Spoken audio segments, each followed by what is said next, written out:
Good morning, and welcome to All University Worship Service, third Sunday in Lent, Sunday, March the 20th. I bring you greetings on behalf of Dean Gray, our Dean of the Chapel, and we again welcome you to our worship experience.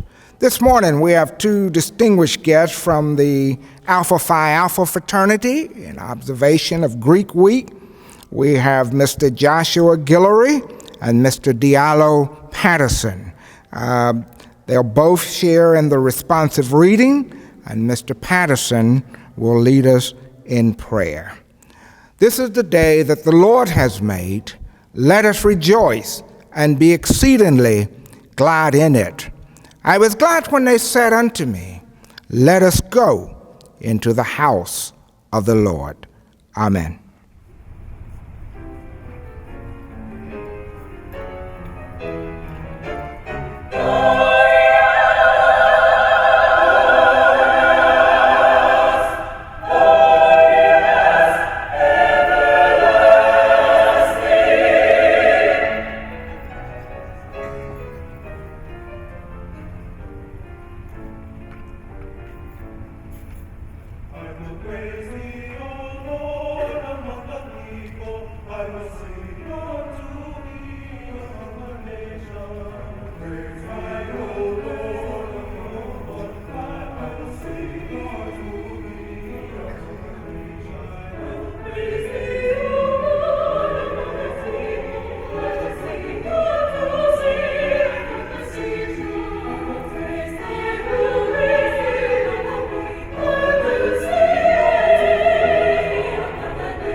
I am Joshua Guillory, a junior nursing major and vice president of the Gamma Phi Chapter of Alpha Phi Alpha Fraternity Incorporated.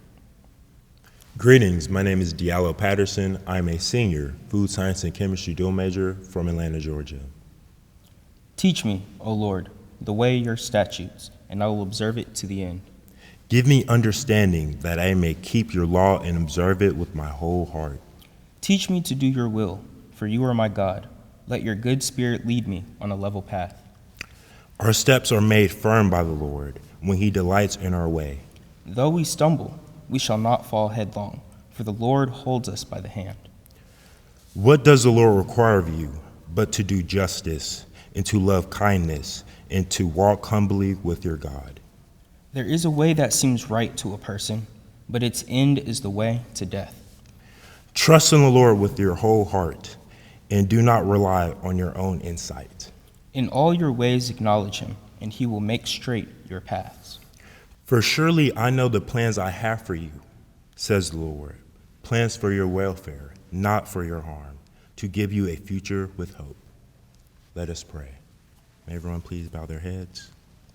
Dear Heavenly Father, we would just like to thank you once again for waking us up this morning and allow us to see this day.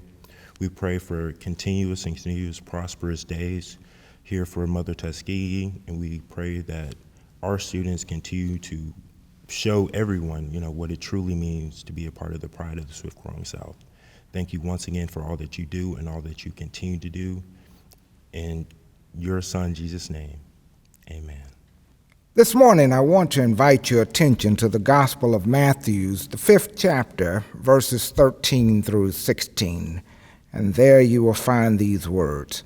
You are the salt of the earth, but if the salt has lost its savor, wherewith shall it be salted? It is therefore good for nothing, but to be cast out and to be trodden under the feet of men. Ye are the light of the world. A city that is set on a hill cannot be hid. Neither do men light a candle and put it under a bushel, but on a candlestick, and it giveth light to all that are in the house. Let your light so shine before men, that they may see your good works and glorify your Father which is in heaven. You are the salt of the earth. For this third Sunday in Lent, I want to talk with you from the subject, you are the salt of the earth. In Matthew's Gospel, we've just left the Beatitudes where Jesus introduces his Sermon on the Mount, which was delivered early during his earthly ministry. He describes his followers using two very vivid metaphors. He compares them to salt and light. You are the salt of the earth. You are the light of the world. These images would have been very familiar during Jesus' day and time, for they were very common everyday items and objects of which people were familiar. This morning we want to look at the first of these metaphors, salt, and explore why Jesus would exclaim that his followers are the salt of the earth. Of course, many of us are aware that we can consume too much salt, and it has contributed to problems such as high blood pressure. I've got a friend who will routinely shake too much salt on his food, and I have found myself saying, "Yo, brother, that's too much salt." Interestingly enough, he's never had high blood pressure issues because he exercises vividly. We all have salt in our pantries and on our tables. Even our college students have salt in their dorm rooms or their apartments or wherever they may dwell. But did you know that our modern day word for salary, with which we are all familiar, even those of us who get checks from our work-study employment, the word for salary evolved from the word sal, which translates salt, and salurus of salt. Interesting, huh? Salt is a mineral composed primarily of two elements, sodium and chloride, a chemical compound belonging to the larger class of salt. Salt in the form of natural crystalline mineral is known as rock salt or halite. Salt is present in large quantities in seawater. The open ocean has about 35 grams, that's 1.2 ounces of solids per liter of seawater, a salinity of 3.5%. Now, interestingly, the salt from the Dead Sea in Israel is 10 times saltier than salt from the world's oceans. I happen to have a piece of rock salt hewn from the Dead Sea in Israel. Salt is primarily used for two purposes: as a preservative and to enhance the taste, as a seasoning and as a meat tenderizer. We can all attest to the fact that food without at least a little salt can be quite bland and tasteless. Let's look at the value of salt in the ancient world and in the not-so-ancient world to get an understanding as to why Jesus might have compared his followers to salt. As we study the teachings of Jesus, we find that he was the master user of metaphors. He made masterful use of metaphors as a teaching aid. Metaphors involve teaching by comparison, in which we compare an unknown thing to a known thing in order to have a reference point of its properties and its qualities. While we may not know and understand our role as Christians as those early followers of Jesus would have done or would have been in the predicament, we can gather knowledge through analogy and comparison of that which is known. Whereas most everybody in the ancient world was familiar with salt and the valuable role in which it played in society, we now have some ideas of the role of Christians in society. You are the salt of the earth. Salt was a valued commodity in the ancient world. Trade revolved around salt. Wars were fought over salt and the control of salt mines and the salt trade routes. So salt was a valued commodity. Roman soldiers were even known to have been paid in salt. Thus the statement, he's not worth his salt. Salt on its own is used for clearing roads and preserving food, but it also enhances the taste of everything to which it is added.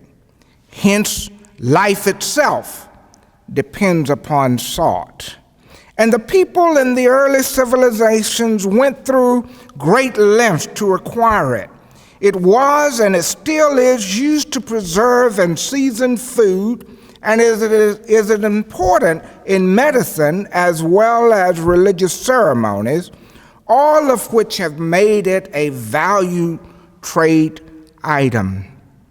Some early cultures even used it as a form of currency. All this means that from ancient China to Egypt, Greece, Rome, and Europe, the history of civilization is closely linked to the history of salt.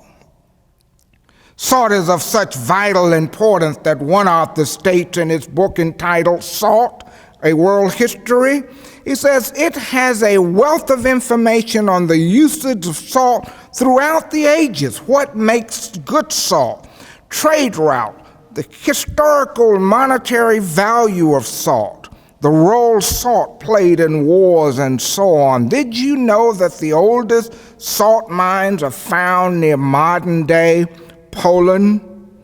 Sodium was the key element from which salt was produced, and it is the sixth most abundant element in the Earth's crust and exists in numerous minerals, including this rock salt. You are the salt of the earth. Salt as a preservative. In the not-so-distant past, and perhaps much closer than we'd like to think, that salt was used to preserve meat in the absence of refrigeration. Our ancestors would often smoke their meat in smokehouses and would use salt to retard the properties, the growth of bacteria, which would ultimately spoil the meat. Even in our modern world with refrigeration, which we've only had for 100 years, and if you think about it, 100 years seemed like a long time, but the oldest salt mine was founded some 6,000 years before the time of Christ, so 8,000 years removed, almost 10,000 years of human history, and only within the last 100 years. I'm 60. So that means the history of refrigeration probably took hold in our world some 40 years before my birth.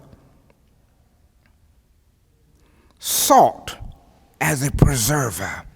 It allowed us to remove ourselves from nomadic civilizations and to engage in homesteading. Salt as a preserver.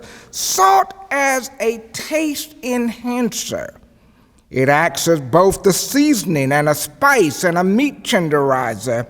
It enhances the flavor of meat. It drains the moisture out of meat so that the true properties of its flavor can whet our appetite. It serves as a meat tenderizer, breaking down the tough tissues of the meat so that it can easily be chewed and digested and not too tough on the digestive system. Salt makes the dining experience truly delightful.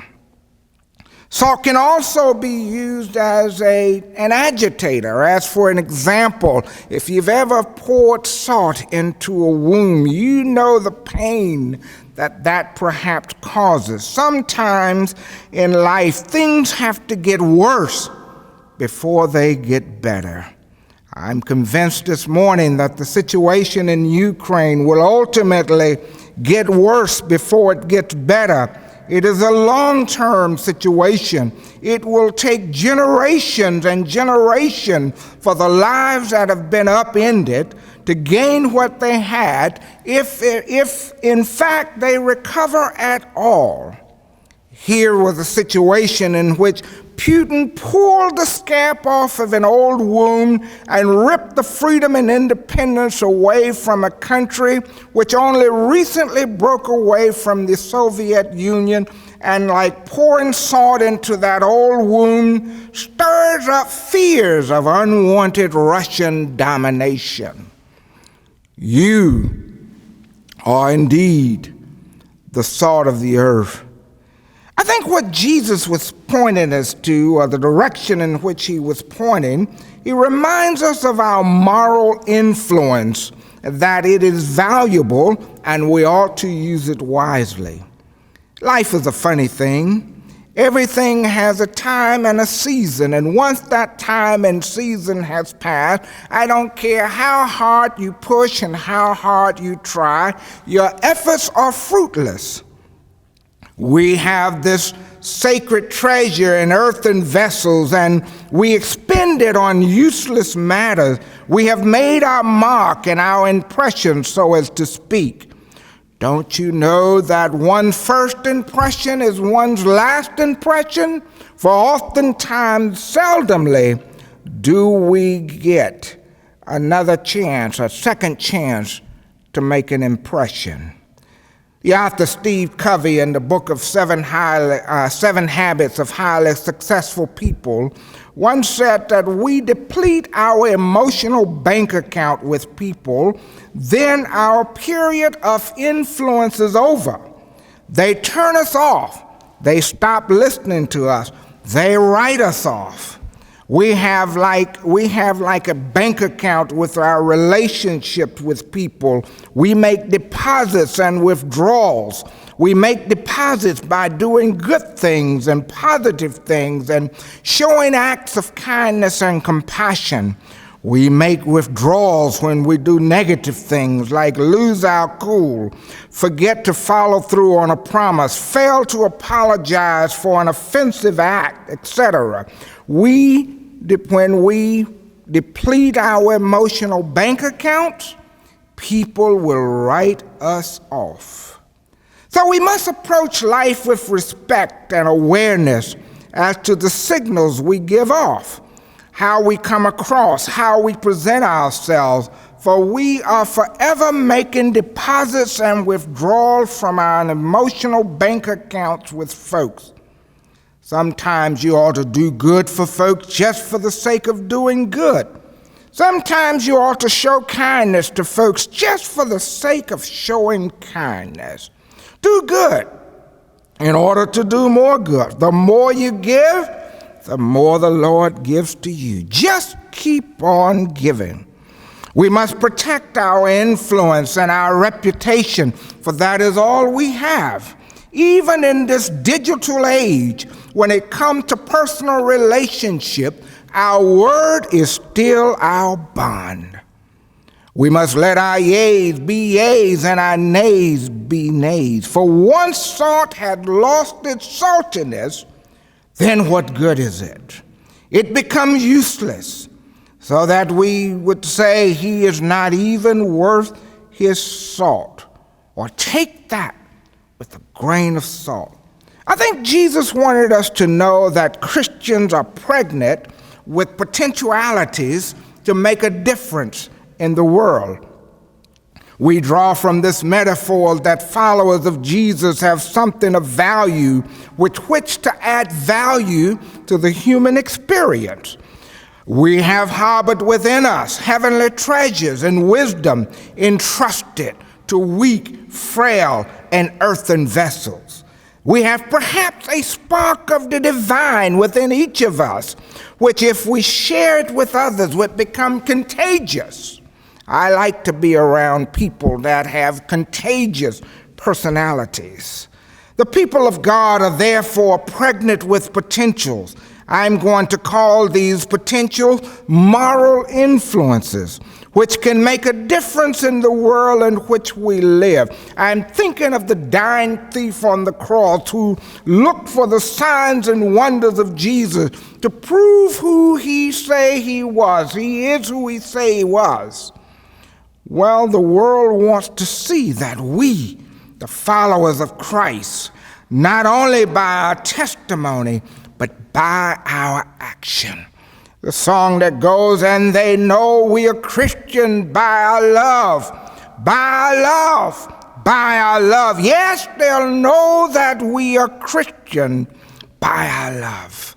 I remember singing that song at a little Catholic school right down the road, St. John's Catholic Schools in Montgomery, Alabama. This pregnancy of potentiality is calling us to produce and to give birth to goodness in the world. We as Christians have the capacity to release goodness and its influence upon the world. You are the salt of the earth. How do we enhance the world in which we live? How does our faith and presence make a difference in the lives of others? Is the world a better place because we have spent some time in it? How have you been an inspiration to others? Think about your classmate, your work associate. How has your life been an inspiration to others? How have you allowed the light of God to shine forth in darkness and to become a lighthouse, a drawing factor for others?